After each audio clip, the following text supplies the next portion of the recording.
الحمد لله الذي كفى وسلام على عباده الذين اصطفى أما بعد.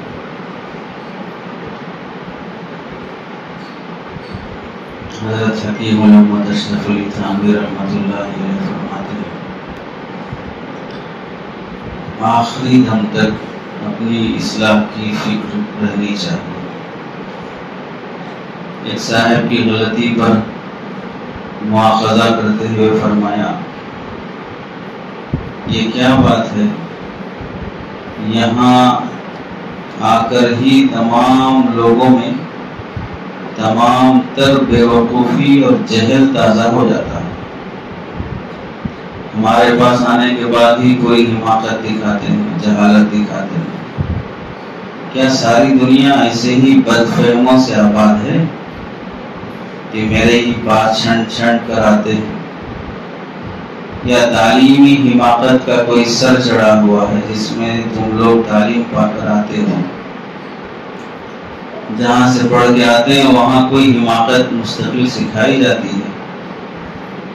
میں سچ عرض کرتا ہوں کہ مجھ کو خود رنج ہوتا ہے کہ ایک شخص دور دراز سے سفر کر کے خرچ کر کے آئے اور میری طرف سے اس کے ساتھ ایسا برتاؤ ہو کہ ڈانٹنا پڑ رہا ہے، تنبیہ کرنا پڑ رہا ہے. تو فرماتے ہیں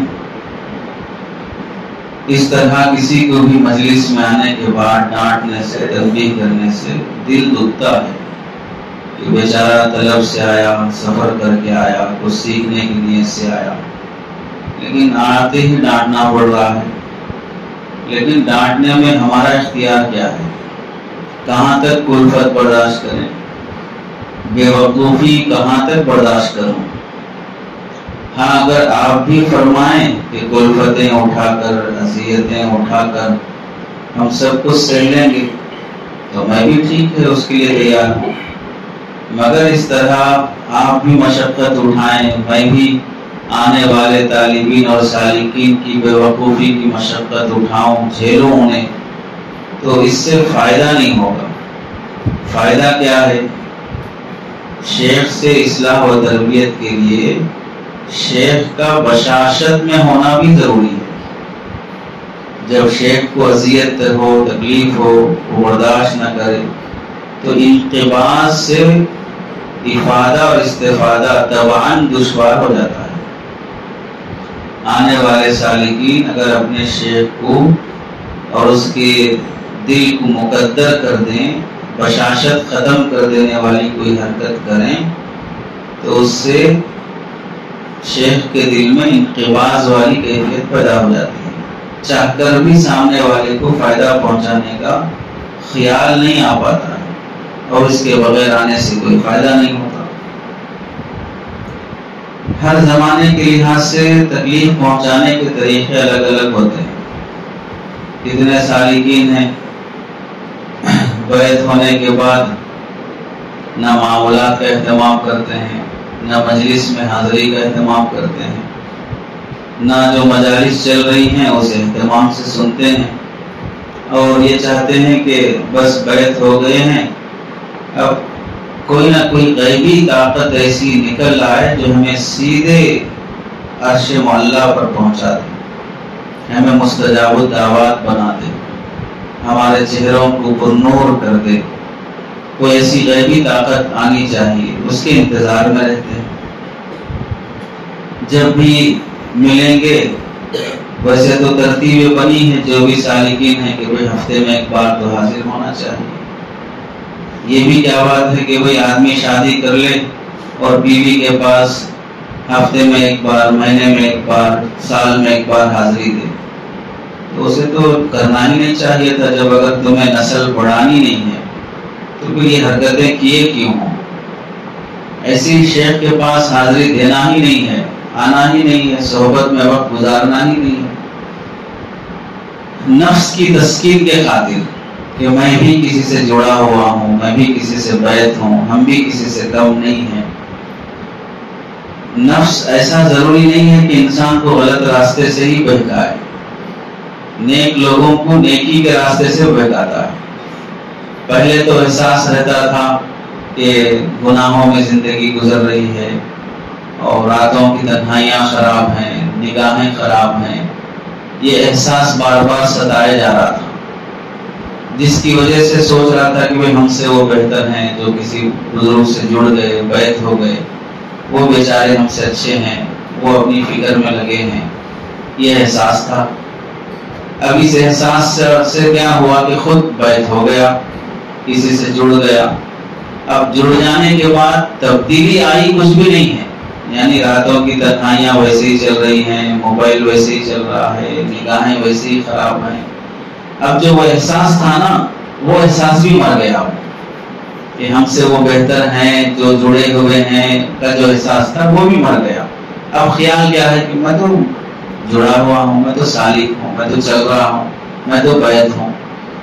وہ شرمندگی کا احساس بھی مر گیا۔ تو یہ ہے نفس کی مکاری کہ پہلے تو احساس شرمندگی دلا رہا تھا، اب وہ احساس شرمندگی کے بجائے وہ بھی ختم کرا دیا۔ تو تکدر سے انقباض پیدا ہو جاتا ہے، اور انقباض کے بعد فائدہ نہیں ہوتا۔ چنانچہ حضرت تھانوی فرماتے ہیں ایسے ہی جن کو جو بتایا گیا کہ بھئی ہفتے میں ایک بار کم از کم حاضری دو، 15 دن میں ایک بار، مہینے میں ایک بار کسی کو آنا ہے تو حضور بتانا چاہیے کہ بھئی میں ہفتے میں نہیں آ سکتا، 15 دن میں آ جاؤں گا۔ لیکن جو ترتیب بڑی ہے اس ترتیب میں غیر حاضری کے ساتھ یہ توقع رکھنا کہ میں اپنی مرضی سے مہینے میں، 2 مہینے میں، اطلاع کے بغیر، اجازت کے بغیر جب چاہے مجلس میں حاضر ہو جاؤں، پھر بھی شیخ مجھے لپٹ کر استقبال کریں گے اور ویلکم کہیں گے اور خوش آمدید کہیں گے، بے وقوفی ہے ایسے آدمی کی، حماقت ہے۔ اصول کی خلاف ورزی کے بعد استفادے کی امید رکھنا نادانی ہے۔ حضرت تھانوی اسی واسطے ناراض ہوتے تھے۔ چنانچہ حضرت فرماتے ہیں آخر حضرت وحشی رضی اللہ عنہ کا واقعہ کیا ہوا؟ کیا حضور صلی اللہ علیہ وسلم کا یہ فرمانا کہ ساری عمر مجھ کو صورت نہ دکھلاؤ، کس سے فرما رہے ہیں؟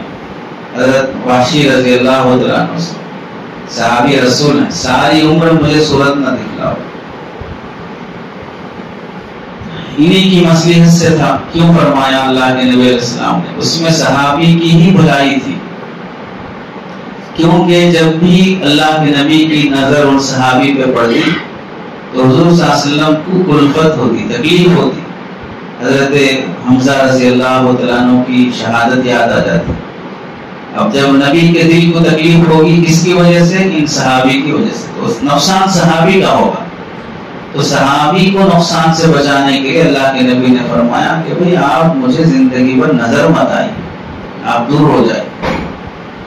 حضرت تھانوی فرماتے ہیں میں نے بھی یہی واقعہ ایک اور صاحب کو لکھ کر ان سے جو تعلق تھا بیعت کا، اصلاح و ارشاد کا، یہ جو تعلق خاص تھا وہ رکھنے سے میں نے معذوری ظاہر کر دی کہ بھئی آئندہ آپ کا میرے سے بیعت کا کوئی تعلق نہیں رہے گا، اور چونکہ کلفت ہوتی ہے، آپ کے بے اصولیوں سے تکلیف ہوتی ہے، بہتر ہے کہ آپ مجھ سے جڑ کر اپنی آخرت نقصان کر لینے کے بجائے مجھ سے کٹ جائیں، کہیں اور جڑ جائیں۔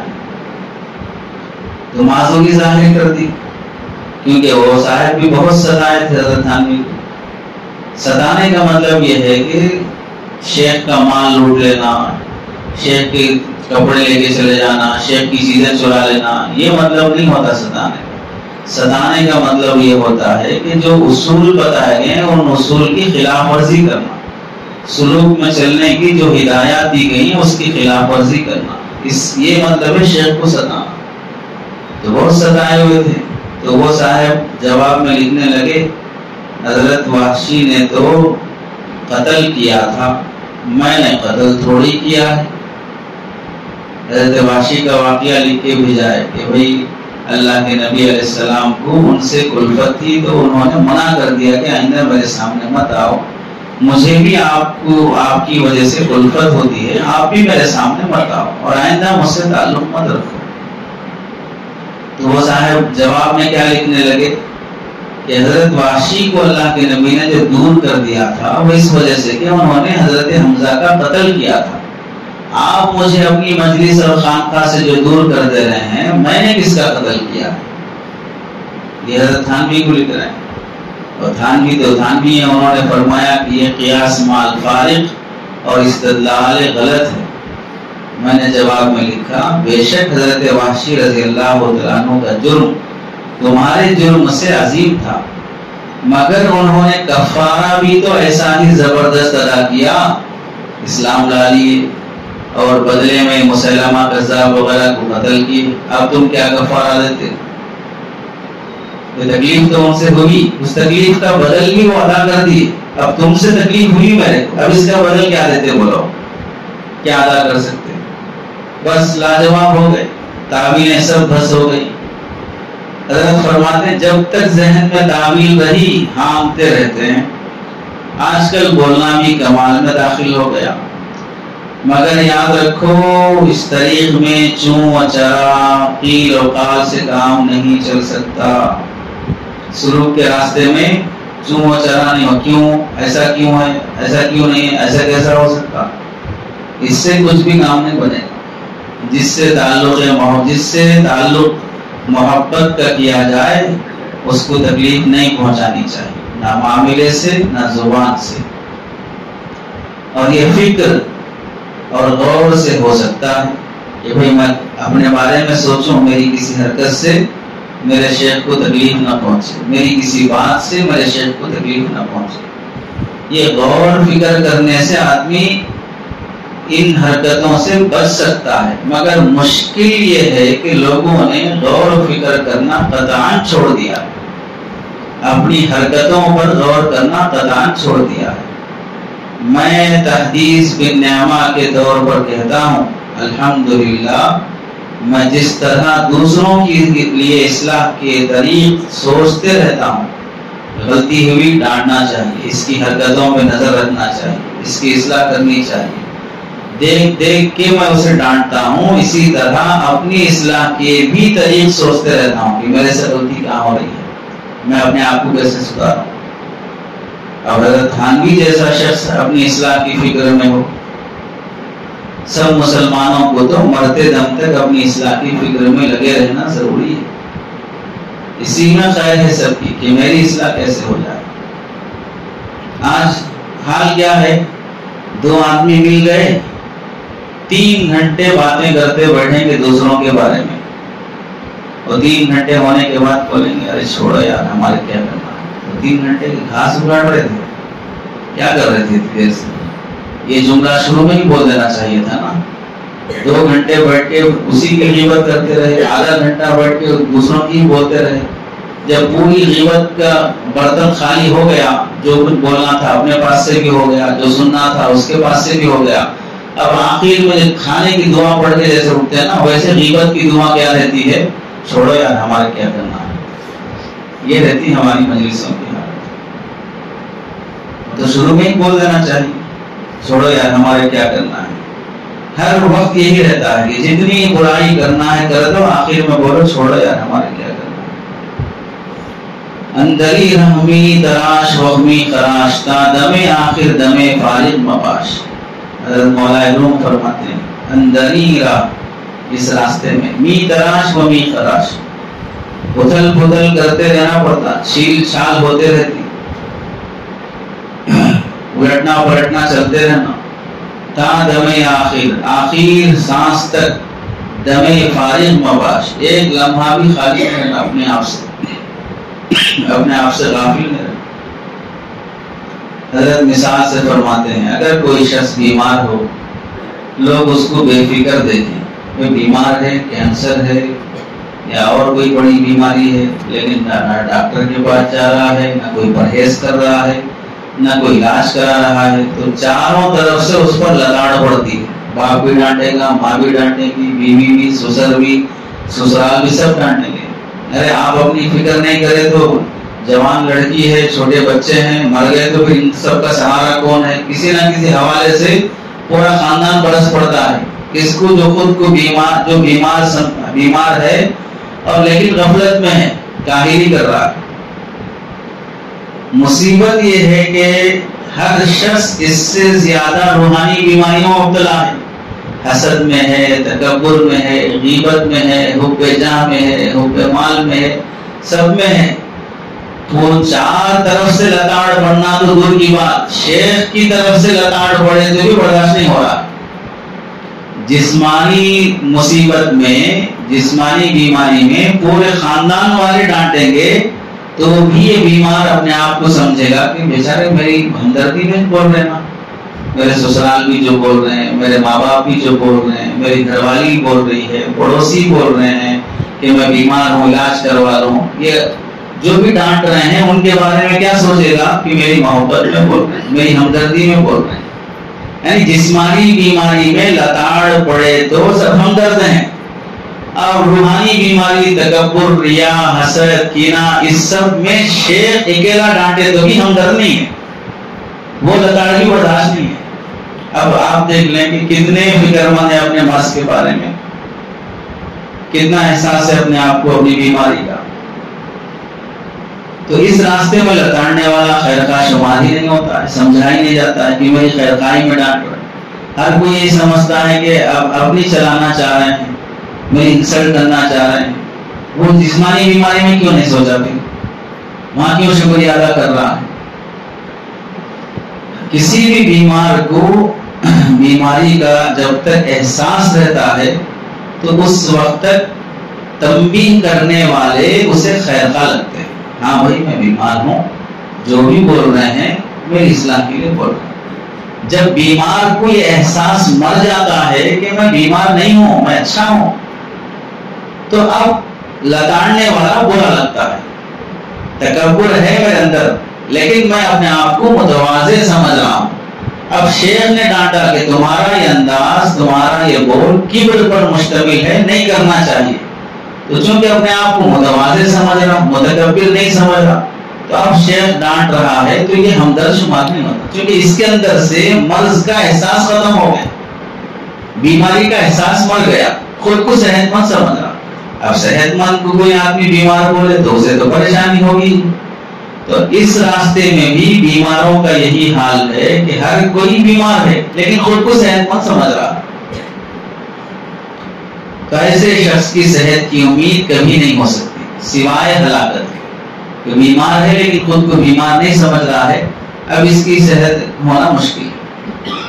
اس راہ میں اس کی بھی سخت ضرورت ہے کہ کوئی اس کے سر پر ہو اور وہ بھی جو تعلیم کرے یہ اتباع بھی کرے اور اس پر عمل کرے.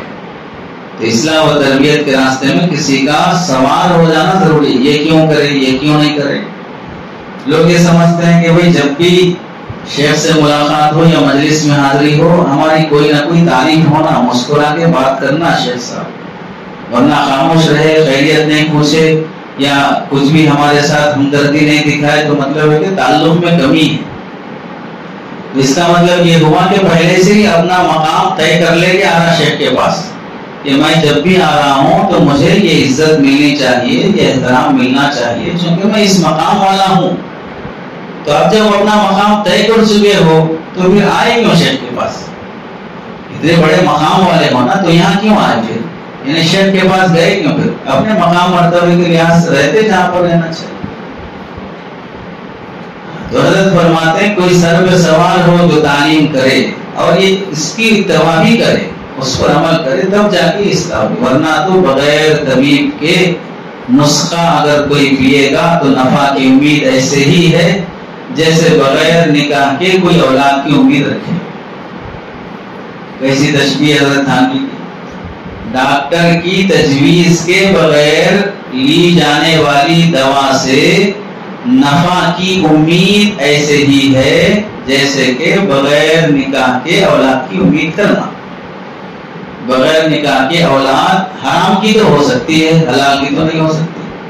ایسے ہی بغیر شیخ کے جو اصلاح کے طریقے خود ڈھونڈ لیتے، میرے اندر تکبر ہے، آئندہ سے میں جوتیاں سیدھی کروں گا. اب جب نمازی باہر نکل رہے ہیں محترم جوتیاں سیدھی کر رہے ہیں، یہ بھی نفس کی مکاری ہے.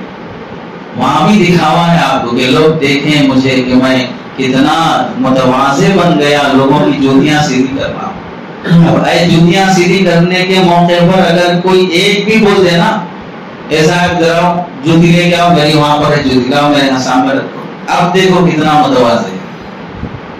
اپنے سے جوتیاں سیدھی کرنا آسان ہے، ان میں سے کوئی ایک بھی بولا نا میری جوتی وہاں پر رکھی ہے لے کے آؤ اور مجھے پہناؤ، تو اس پر جو ریاکشن ہوتا نا وہ پورا تواضع نکل جاتا اس موقع پر، اندر جو بھی چھپا ہوا تھا. تو خود سے جب آدمی علاج تجویز کر لیتا ہے تو وہ علاج بھی ایسے ہی ہے جیسے کہ بغیر نکاح کے اولاد کی امید ہے، نفع کچھ بھی نہیں ہوگا اور نقصان میں لگاتے رہے. تو شیخ کی اتباع اس راستے کی کلید ہے، چابی ہے، بنیاد ہے. جو شیخ نے ہدایت کی اس کی مان کے چلے، اور شیخ بھی وہ ہو جو اس کا اہل ہونا چاہیے. ہر شخص کے ہاتھ میں ہاتھ دے دینا بہت سخت مضر ہے. حضرت تھانوی اپنے زمانے کے لحاظ سے فرمانے تو آپ دیکھ لیں کیا حال ہوگا. ہزاروں رہزن اس راہ میں لٹیرے ڈاکو بنے پھرتے ہیں، لباس ان کا درویشانہ، وضع ان کی صوفیانہ، صورت ان کی عالمانہ. حضرت تھانوی کے جملے ہیں، لباس ان کا درویشانہ، وضع ان کی صوفیانہ، صورت ان کی عالمانہ، مگر اقوال و افعال ان کے جاہلانہ. یوں ہی کچھ اڑنگ بڑنگ ہاک دیا اور رموز ہیں، کہتے ہیں کہ اسرار ہیں. حضرت تھانوی کی ملفوظات میں ایک صاحب لکھے ہو ہا ہی، جانتے ہو اس کی حقیقت کیا ہے؟ کچھ بھی نہیں جانتے. تم اس راستے کے رموز اور آقاب کو ہی نہیں جانتے. کیا بول رہے ہیں؟ ہو ہا ہی، یہ اسرار رموز میں سے. ان سے پوچھی کیا مطلب ہے ہو ہا ہی کا؟ لا الہ الا اللہ محمد رسول اللہ، تو ہاں ہو ہی کلمے کے اسرار ہیں ان کے نزدیک، یہ اسرار رموز تھوڑی. تو حضرت اس کو فرماتے ہیں کچھ بھی اڑنگ بڑنگ ہاں دیا، ہاں ہی ہو بول دیا تو اسے بولے کلمہ لا الہ الا اللہ. ایسا مخفف کس نے کر دکھایا؟ بولتے ہیں حقائق ہیں، معارف ہیں، مگر بالکل بے خبر اور جاہل ہیں، جنہوں نے اس راستے کو ایسا بدنام کیا ہے کہ لوگوں کو خود اس راستے سے وحشت ہو گئی ہے. ان لوگوں نے تصوف کو ایک بھیانک صورت بنا کر پیش کر دیا ہے. آگے خوشخبری سناتے ہیں، مگر الحمدللہ اب یہ راستہ بے غبار مثل آفتاب کے روشن ہو چکا ہے. اسی واسطے حضرت تھانوی کو مجدد بولتے ہیں، تصوف کا امام بولتے ہیں. آگے فرمایا انشاءاللہ صدیوں تک اس کو کسی کی خدمت کی ضرورت نہیں پڑے گی. تصوف کے راستے کی جو چھانٹ ہو گئی ہے، صحیح غلط کیا ہے، 100 سال تک کسی کو ضرورت نہیں پڑے گی. اگر فرضاً ضرورت پڑ بھی گئی تو اللہ تعالیٰ اس کے لیے اپنے کسی خاص بندے کو پیدا فرما دیں گے جو اس راستے کے کموئی بیشی کو وہ خود بتا دے گا. کہنا یہ ہے کہ اپنی اصلاح کی فکر سے کبھی غافل نہیں رہنا چاہیے. آداب میں محبوب العلماء والصلاح حضرت پیر صاحب دامت برکاتہم کی مشائخ اعظام کے آداب سلوک میں جڑے ہیں تو اپنے شیخ کے آداب کی رعایت، ہر فیلڈ کے آداب ہوتے ہیں. طالب علم ہیں، استاذ کے آداب ہیں، بچے ہیں، ماں باپ کے آداب ہیں، نوکر ہیں، اونر کے آداب ہیں، ایک شہری ہیں تو ملک کے قوانین کے آداب ہیں. ہر چیز سے آداب متعلق ہوتے ہیں.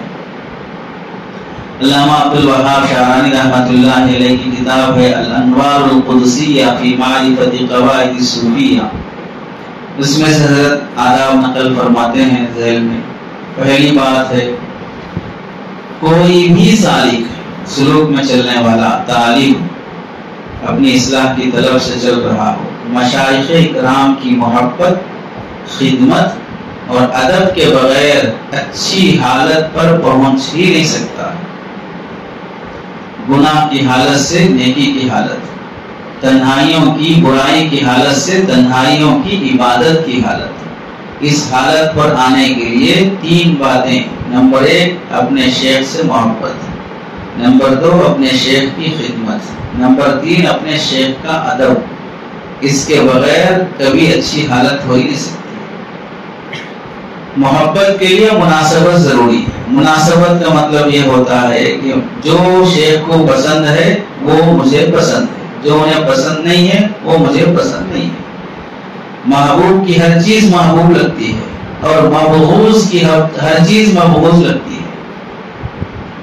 تو شیخ سے محبت ہے تو شیخ کی باتوں سے بھی محبت رہے گی، اس کے علم سے بھی محبت رہے گی، اس کے اعمال سے بھی محبت رہے گی۔ نہیں ہے تو عیب نظر آئے گا، کمیاں نظر آئیں گی۔ دوسری چیز ہے خدمت۔ خدمت شیخ کی اجازت سے ہونا چاہیے۔ خدمت شیخ کی اجازت سے ہونا چاہیے۔ خدمت کا مقصد ہے سہولت پہنچانا، راحت پہنچانا، یہ ہوتا ہے خدمت کا مقصد۔ جیسے مجلس لگتی ہے جمعہ کے بعد عصر سے، تو عصر کی نماز یہاں پڑھ لیتے، عصر کی نماز درمیان میں پڑھ رہے ہیں، جماعت چھوڑ کے پڑھ رہے ہیں، مجلس میں آ رہے ہیں، مجلس میں کبھی خدمت کا موقع ہی نہیں ملا، کبھی بچھانے اٹھانے کا موقع ہی نہیں ملا۔ مجلس کی پوری ذمہ داریوں میں کیا حصہ لے رہا ہوں، مجھ سے کیا خدمت ہو رہی ہے، تو میں پہلے ہی مقام طے کر کے میں صرف سننے کے لیے جا رہا ہوں بس وہاں پر، باقی وہاں میرے لیے شاہی خدام موجود ہیں، وہ خدمت کریں گے، وہ بچھائیں گے، وہ اٹھائیں گے، میرا کوئی کام نہیں رہتا ہے وہاں پر۔ محبت، خدمت اور ادب۔ آگے ادب کی وضاحت حضرت ہی فرمائیں۔ دوسری بات ارشاد فرمائی، جو شخص بغیر شیخ و مرشد کے طریقت کا دعویٰ کرے اس کا شیخ ابلیس ہوگا۔ چلتا تو نہیں ہے کسی شیخ کی مجلس میں، اپنا کوئی مرشد طے کیا ہی نہیں ہے، کوئی شیخ بنایا ہی نہیں ہے، اور پھر بھی کہہ رہا ہے ہم بھی اپنی اصلاح کی فکر میں لگے ہیں صاحب، کہ ہم غافل سمجھ رہے کیا، ہم بے فکر ہیں کیا، ہم کو بھی اپنی فکر پڑی ہے۔ تو اچھا فکر پڑی ہے تو کس کو اپنا شیخ بنائے صاحب، کس کو بھی نہیں بنائے، لیکن فکر پڑی ہے بول رہے، تو کیا فکر پڑی ہے؟ تو حضرت فرماتے ہیں شیخ کو چنے بغیر اپنی فکر کا دعویٰ کرنا گویا کہ ابلیس کو اپنا شیخ بنا لینا۔ اگر ایسے آدمی کے ہاتھ سے عجیب و غریب واقعات ظاہر ہو بھی جائیں تو وہ استدراج ہوں گے، قید شیطان اور فریب نفس بجز راہ داں اور راہبر کے کوئی دوسرا نہیں سمجھ سکتا۔ کہ اس میں کیا کیا مکاری آ جاتی ہے۔ شیخ جو اس راستے کے کم و بیشی کو جانتا ہے، مقاصد کو جانتا ہے، رموز اور اسرار کو جانتا ہے، اس کے بغیر آدمی خود اپنی اصلاح کرنا چاہے تو وہ نفس کا دھوکہ ہے۔ میں اپنی اصلاح کے لیے طے کر لیا، کبھی بھی ایسی غلطی ہوئی تو ایسا کر لینا، میں طے کر لیا کبھی بھی بد نظری ہوئی تو ایسا کر لینا، میں طے کر لیا کبھی بھی جھگڑا ہوا تو ایسا کر لینا۔ یہ جو خود طے کر لیا نا، یہ ایسا ہی ہے جیسا کہ بیمار اپنا ٹریٹمنٹ خود کر لے رہا۔ یہ تو ڈاکٹر بھی نہیں کرتے، ڈاکٹر بھی بیمار ہو گیا تو دوسرے ڈاکٹر کے پاس جاتا، ڈاکٹر بھی بیمار ہوا تو اپنا علاج خود نہیں کرتا۔ یہاں پر حال یہ ہے کہ بیمار خود اپنا علاج کر لے رہا ہے، کسی سے پوچھنا بھی گوار نہیں ہے۔ یہ سب قید شیطان ہے۔ وہ اصل مسئلہ وہی ہے جیسے کہ ہمارے حضرت فرماتے ہیں کہ انسان چھوٹا پھر بھی بن جاتا ہے، یعنی بڑا کسی کو پھر بھی بنا لیتا ہے کہ بھائی میرے بڑے فلاں ہیں، یہ پھر بھی ہو جاتا کہ میں کسی کو بڑا بنا لوں، لیکن چھوٹا خود کو بنانے تیار نہیں ہوتا، دوسروں کو بڑا، آپ تو میرے بڑے ہیں صاحب، تو مارکیٹ میں بولتے بڑے بھائی ہی بولتے مارکیٹ، سامنے والے کو تو بڑا بنا دیا ہے لیکن خود کو چھوٹا بنانے تیار نہیں ہوتا۔ تو شیخ کے پاس بھی آ کے بندہ اپنے آپ کو بڑا تصور ہی کرتے رہتا، میں ایک لیول کا ہوں۔ حضرت جنید بغدادی رحمت اللہ علیہ فرماتے ہیں جو شخص بغیر کسی مقتدا کے اس راستے میں قدم رکھے گا وہ خود بھی گمراہ ہوگا اور دوسروں کو بھی گمراہ کرے گا۔ یہی وجہ ہے کہ بھائی حضرت کی یہ کتابیں، تصوف کی الماریاں سب بھری پڑی ہوئی ہیں۔ اجازت سے پہلے بھی جیسے ہمیں سے کوئی بھی بندہ اٹھ کے بیٹھ کے چلو بھائی میری بھی مجلس شروع ہو جائے گی، یہاں سے میں بھی پڑھتا ہوں حضرت تھانوی کے ملفوظات، امام غزالی کے ملفوظات، حضرت پیر صاحب کے ملفوظات، مجالس حکیم الامت، مجالس مفتی اعظم، مجالس حسنہ، حضرت علی میاں ندوی رحمۃ اللہ علیہ کی سب کے مجالس ہیں، لے پڑھنا شروع کر دیں۔ کیوں نہیں کرتے لوگ؟ وجہ یہی ہے کہ جس راستے میں اجازت اور اقتداء کے بغیر کوئی بھی قدم رکھے گا تو خود بھی گمراہ ہوگا، دوسروں کو بھی گمراہ کرے گا۔ جو شخص مشائخ کا ادب و احترام چھوڑے گا اللہ تعالیٰ اسے اپنے بندوں کی نظر میں ناپسندیدہ بنا دیتے ہیں۔ بہت اہم بات ہے۔ آدمی جو کچھ بھی کرتا ہے دوسروں کی تعریف سنے، تقریر کیا، کتاب لکھا، پڑھایا، بیان کیا، جلسہ کیا، مدرسہ قائم کیا، کچھ بھی کرا تو دو چار لوگ تو بھی ہماری تعریف کریں بھی ماشاءاللہ آپ اچھا کام کر رہے ہیں، آپ بہت اچھا کر رہے ہیں، اللہ آپ سے بہت خدمت لے رہا۔ حضرت فرماتے ہیں اتنے سارے کام کر لیے لیکن مشائخ کا ادب و احترام چھوڑ دیے، زبان خراب ہو گئی، بڑوں سے کیسے بات کرنا، بڑوں کا نام کیسے لینا، بڑوں کے ساتھ کیسے رہنا، ادب و احترام چھوڑ دیے تو اللہ تعالیٰ خود بخود لوگوں کی نظر سے گرا دیتے۔ اب دیکھ لیں ہمارے سامنے زندہ مثال ہے، جن صاحب کے نام پہ جلسے ہوا کرتے تھے اور جن صاحب کی آمد پر ان کا ایک نام کافی تھا جلسوں کے لیے، آج امیر معاویہ کی شان میں گستاخی، فلاں صحابہ کے شان میں بے ادبی، فلاں اہل سنت والجماعت سے ہٹ جانا، تو پوری لوگوں کی نظر سے اللہ نے گرا دیا۔ کیا علم نہیں ہے؟ کیا اس درجے کی صلاحیت نہیں ہے؟ اس درجے کی عربی نہیں ہے؟ سب چیزیں ہیں، لیکن بے ادبی جہاں پر آ گئی وہاں پر اللہ نے مار دیا۔ حضرت شیخ عبد القادر جیلانی رحمۃ اللہ علیہ فرماتے ہیں من لم يعتقد في شيخه الكمال لا يفلح على يده ابدا، جو شخص اپنے شیخ کے کمال کا اعتقاد نہیں رکھے گا وہ کبھی اس راستے میں کامیاب نہیں ہوگا۔ یہ بہت بڑا تفصیلی ارشاد ہے، یعنی حضرت شیخ عبد القادر جیلانی جو اس راستے کے بڑے امام گزرے ہیں، آپ کے کرامات ابن تیمیہ جیسے بندے نے بھی تسلیم کی ہے۔ حضرت فرماتے ہیں کہ اگر جس سے جڑ گئے اپنے شیخ کے نقائص ہیں بھی، ہمارے شیخ صاحب کو یہ نہیں آتا، اس میں تھوڑا وہ کمزور ہے، اس میں تھوڑا پیچھے ہے، اس طرح کا اعتقاد جب تک وہاں رہے گا اس وقت تک اس راستے کا کمال آ ہی نہیں سکتا۔ چاہے میں ہوں چاہے کوئی اور ہوں، جن سے جڑے ہیں ان کے بارے میں اعتقاد اچھا ہونا چاہیے۔ جتنا ناقص اعتقاد رہے گا اتنا ہی ناقص فیض ہوتا رہے گا۔ ارشاد فرمایا حضرت ابو علی دقاق رحمۃ اللہ علیہ فرماتے ہیں جو شخص اپنے شیخ کی صحبت میں آئے اور پھر اس پر اعتراض کرے کہ ایسا کیوں کرے، ویسا کیوں کرے، یہ نہیں ہونا تھا، یہ مناسب نہیں لگا، یہ اچھا نہیں دکھا، کوئی بھی اعتراض کرے، حضرت فرماتے ہیں بلا شبہ اس کی بیعت اسی وقت ٹوٹ گئی، اب اس پر واجب ہے کہ تجدید بیعت کر لے۔ شیخ پر اعتراض کرے، حضرت حکیم محمد تھانوی رحمۃ اللہ علیہ نے لکھا ہے اگر اپنے شیخ کو خلاف شرع کام کرتا بھی دیکھے تو تعمیل کر لے کہ ان کے پاس اس کی کوئی گنجائش ہوگی، اس واسطے کر رہے ہیں، وہ اور ان کا اللہ جواب دے، میں اس کو برا یا غلط بولنے کا مجھے حق نہیں بنتا ہے۔ کوئی نہ کوئی تعبیر صحیح کر کے اپنا دامن وہاں سے چھڑا لے، وہاں حجت بازی کرنے لگے۔ آپ نے دیکھا ہوگا حضرت علامہ سید سلیمان ندوی رحمۃ اللہ علیہ جب حضرت تھانوی رحمۃ اللہ علیہ سے جڑے اور بیعت ہوئے تو ندوہ کا وہ طالب علم جسے حضرت علامہ سید سلیمان ندوی جیسے شخص نے تربیت کر کے عربی زبان سکھا کے ایسی صلاحیت دی اس کو کہ عربی میں ایسی مہارت سے بولتا تھا، طالب علم ہو کر کہ یوں کہا جاتا تھا کہ بھئی عرب کے کسی بھی ملک میں لے جاؤ، اس بندے سے تقریر کروا لو، جتنا چندہ چاہے لا لو۔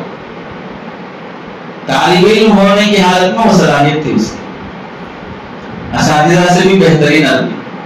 حضرت علامہ سید سلیمان ندوی رحمۃ اللہ علیہ جب جڑے حضرت تھانوی سے تو تھوڑا بہت انبن والی کیفیت تھی، تو طلباء نے حضرت علامہ سید سلیمان ندوی رحمۃ اللہ علیہ کے خلاف احتجاج کیا کہ آپ کیسے جڑ سکتے ہیں تھانوی سے جا کے۔ وہ احتجاج میں آگے آگے رہنے والا یہی طالب علم تھا جس کی تربیت علامہ سید سلیمان ندوی نے کی۔ بھئی ہم اگر سیرت النبی پڑھ لیں تو فخر کرتے ہیں بھئی سیرت النبی مطالعے میں چل رہی ہے، ارے سیرت النبی لکھنے والا ہی اس کو بنایا ہے تو وہ طالب علم کیسا ہوگا؟ تو حضرت علامہ سید صاحب کو اتنی تکلیف ہوئی کہ بھئی ہمارے ہاتھوں کے پلے ہوئے ہمارے شاگرد ہماری الفبا حروف کراچی صحیح کرنے سے آج کچھ کہلاتے ہیں حافظ عالم، کچھ بھی بولے جاتے ہوں، اور اپنے کو الٹا نقصان پہنچانا. جو تکلیف ہوئی اس تکلیف کی وجہ سے حضرت مولانا علی میاں ندوی رحمۃ اللہ علیہ یا ان کے بعد کے جو ان سے پہلے کے جو علماء تھے، ایک ہفتہ نہیں گزرا کہ وہ طالب علم مدرسے سے نکل گیا اور لکھنؤ کی گلیوں میں پاگل ہو کر نالیوں کے پاس بیٹھ کے کھانا پینا کرتا تھا. پھر حضرت محتمم صاحب نے لکھا کہ بھئی میں نے بہت دعا کی اس کے واسطے کہ اس کو اللہ واپس صحت دے دے، فلاں ہو جائے. اس وقت کے جو محتمم صاحب تھے ندوہ کے، وہ طبیب بھی تھے، ان کے پاس لے کے آئے علاج کے لیے. تو حضرت نے دیکھا کوئی رگ کمزور نہیں ہے دماغ کی، پھر بھی پاگل بنا ہے. فوراً سمجھ گئے کہ سید صاحب کی بد دعا لگی. تو علاج لکھنے کے بجائے سید صاحب کو خط لکھا کہ درخواست ہے، محتمم صاحب استاذ کو خط لکھ رہے ہیں، درخواست ہے کہ آپ اس طالب علم کو معاف کر دیں. مجھے لگ رہا ہے کہ اسے کوئی زمینی بلا اور مصیبت نہیں ہے، یہ آسمانی بلا اور مصیبت ہے، اور آپ کے ٹھیس پہنچنے سے یہ ہوئی. حضرت سید سلیمان ندوی رحمۃ اللہ علیہ نے فرمایا جواباً کل دیکھیں گے، یعنی اس کا جواب نہیں دیا. پھر دوسرے دن تیسرے دن بار بار کے اصرار پر حضرت نے فرمایا میں نے تو اس کے لیے دعا کر دی، آپ نے جو کہا وہ کام ہو گیا. اس کے بعد اس کا پاگل پن دور ہوا، اس کے بعد اس بچے کا پاگل پن دور ہوا. لیکن اس تقدر کا نقصان یہ ہوا کہ حضرت علی میاں ندوی رحمۃ اللہ علیہ پرانے چراغ میں اس واقعے کو لکھنے سے ہی پتا چلا، اس کے بغیر اس بچے کا وجود ہی نہیں تھا، کوئی پہچانتا بھی نہیں تھا کہ ایسا بھی ندوہ کا کوئی بچہ تھا. وہ بے ادبی نہ ہوتی تو بتائیں علامہ سید سلیمان ندوی کے بعد اگر کسی کا نام مشہور ہوتا تو اس بچے کا ہو سکتا تھا وہ علمی صلاحیت. لیکن جو نقصان ہو چکا اسی واسطے حضرت حامی فرماتے ہیں گناہ کرنے سے بعد میں توبہ کر لو گے اللہ معاف کر دیں گے، لیکن گناہ کرنے کے بعد جو ظلمت دل پہ چھا جاتی ہے وہ ظلمت کون ہٹائیں گے؟ معافی تو اللہ کر دیے، معافی کرنے کا مطلب وہاں آخرت میں پکڑ نہیں ہوگی، جہنم کی سزا نہیں ہوگی، لیکن اس گناہ کی وجہ سے اس وقت دنیا میں جو ظلمت دل پہ آ چکی ہے وہ ظلمت کیسے دور ہوگی؟ اب یہ نقصان بڑا نقصان ہے نا. تو لوگ سمجھتے ہیں کہ اللہ بڑا رحیم ہے، معاف کر دیتے، کوئی مسئلہ نہیں، غفور الرحیم ہے. ارے غفور الرحیم ہے تو معاف ہو جائیں گے، گناہ سے عذاب سے بچ جائیں گے، لیکن گناہوں کی جو ظلمت دل پہ آ جاتی ہے اس کی تلافی کیسے ہوگی؟ اس لیے شیخ پہ اعمال پر اعتراض نہیں کرنا چاہیے. ایسا نہیں ہے کہ جس کو بھی اجازت مل جاتی ہے وہ سب آداب سے پار ہو کے چلا جاتا ہے اور باادب ہو جاتا ہے. بہت سے آداب وہ ہوتے ہیں جس کی صرف سالک کو نہیں شیخ کو بھی ضرورت ہوتی ہے، ہم جیسوں کو بھی ضرورت ہوتی ہے کہ ہم بھی اپنے مشائخ کے آداب کے سلسلے میں ان آداب کا لحاظ کریں. اس کے بغیر نہ ہمارا راستہ آگے بڑھے گا نہ کسی اور کا راستہ آگے بڑھے گا. اللہ ہم سب کی حفاظت فرمائے.